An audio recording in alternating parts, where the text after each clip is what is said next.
when you have a child playing soccer at 9 years old, the last thing you expect for them is to get hurt severely. But 2 years ago at Canton Cup, our daughter did just that. Playing 2 games, and the morning game she was injured, fell wrong on her knee, managed to play the second game. By the end of the night, we actually had to wheel her back over to the car. She had a lot of trouble walking. For the second day of the cup, we woke up and she couldn't walk at all.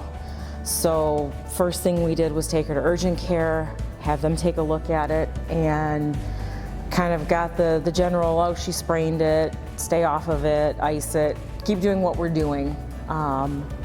You know, obviously with her being an athlete, my question was more, well, how is this going to affect her? Is there something more? Is there an underlying cause we need to look at? And I really didn't get a good answer.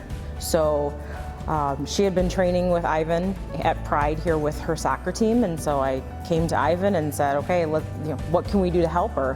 What's wrong? So when Ashley came in, we noticed a couple of things. She was very, very strong on one side. I think she's at her right side, and on her left, she was very weak. And the injury itself wasn't the issue. It was all of the underlying causes.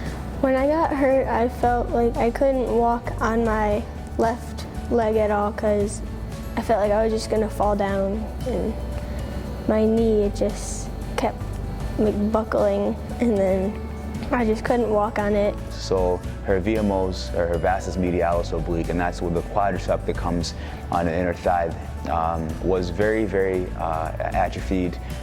Even her medialis was atrophied.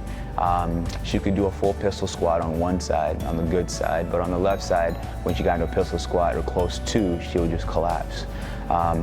Part of the stepping mechanisms and jumping, all her weight would shift towards the non-injured side. So one would look at it and say she's only compensating because of the injury, but this is a problem that's probably been in existence for a very long time, and if it wasn't for the injury, that compensation would have been unchecked.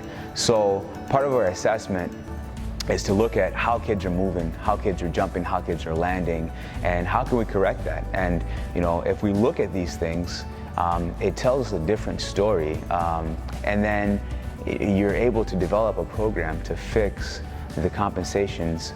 Without fixing these compensations, the body starts grinding at different joints. You know, you get into low back issues, and effectively, it leads to different injuries, and one of the most common being ACL.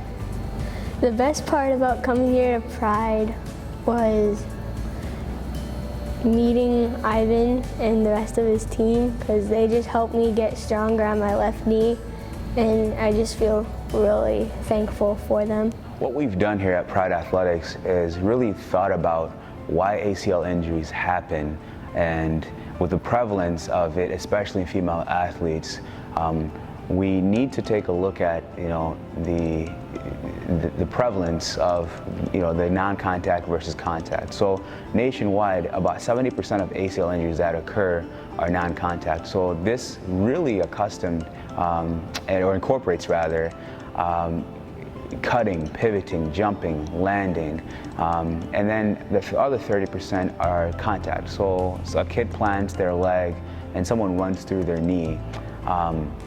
So based on those statistics, we have a greater problem with non-contact ACL injuries. ACL injury costs about $50,000 on average.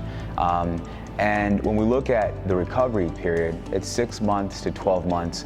At what point do you send a child back to play a sport that they have played their whole life, and are they good just only doing PT? So we have a post-rehab program here that takes a kid from weight bearing when they're out of PT to back on the field. So we go through things like jumping, landing, teach them how to change directions and to utilize their muscles and braking mechanisms, and feel comfortable about where they're at in their recovery. There are also some psychosomatic things where, you know, their body feels good and it's aware of where it's at, but mentally they're not prepared to take, you know, that first single leg, you know, jump, lunge, or stop. So we work on a lot of different things. It's a fully comprehensive program that helps our athletes, get back on the field as quickly as possible, but doing it the right way so the re-injury rates are less.